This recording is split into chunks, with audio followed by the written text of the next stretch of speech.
Okay guys, this is a real common problem with Dodges, Chryslers, Plymouths, any kind of Chrysler product.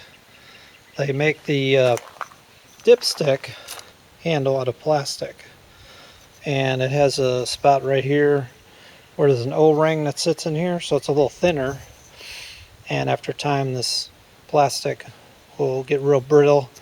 And another thing, the plastic will swell up when it gets hot, so it gets stuck in the dipstick tube. So I come up with a way to fix this. I've done this quite a few times on different Dodges and Chryslers. What you do when it snaps off like that, that other piece is going to be down in the hole. This part here will be broke off, and it would be down, way down in the hole. It would be, there's a, I don't know if you can tell, but here's the dipstick tube, and right about here it gets a little fatter, so that part of the dipstick, that part of the plastic part, this part here will be down way down in there. It'll be down about 1 inch into that dipstick tube. So what you want to do is get an 1/8 inch drill bit and drill into this plastic, into the top of this when it's down in that hole. Okay, and it's a real tight fit, so you want to drill it, and then what you want to do is get a drywall screw and put it in there. And it's still going to be really difficult to get that out of there. So what you're going to have to do, I'll show you here.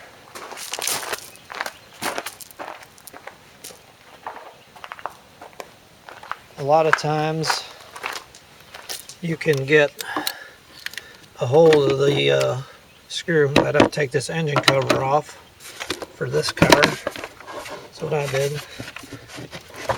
That just snaps on there.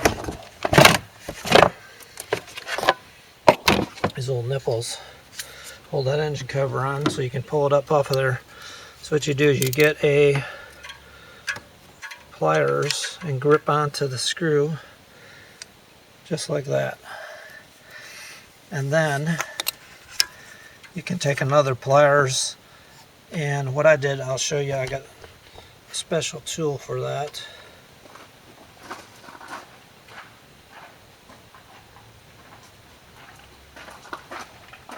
So the pliers is kind of taking up the stub there where you can't put the screw all the way in. You'll be able to get the screw in so far, and then it's going to hit the metal part of the dipstick. So this is a tool for getting off these little push pins like this. You get it under there and you pry up your push pin. So what you do is have someone hold the pliers, and then you get this push pin thing under there wedged under, and you push up on it. It's going to take a lot of force. You wouldn't believe it's in there that tight, but once they swell up, it's really tight. It's a really tight fit. So what I'm going to do with my new dipstick is sand it down a little bit so it's not such a tight fit. In the future it won't break off.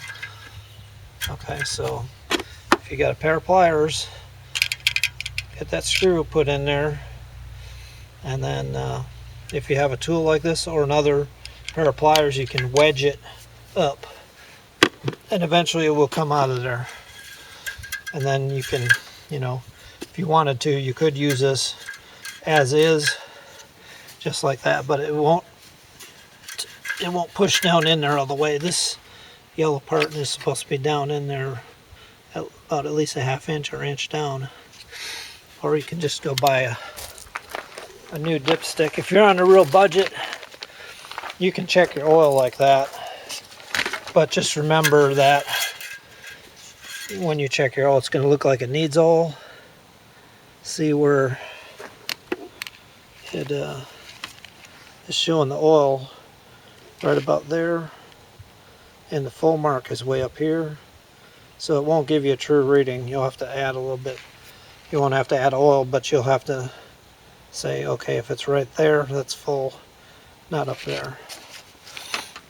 Or for about 20 or so. You can go get a new dipstick like that. Which I imagine they stock these. They sell a bunch of them. They sell the hell out of these things, I'll tell you.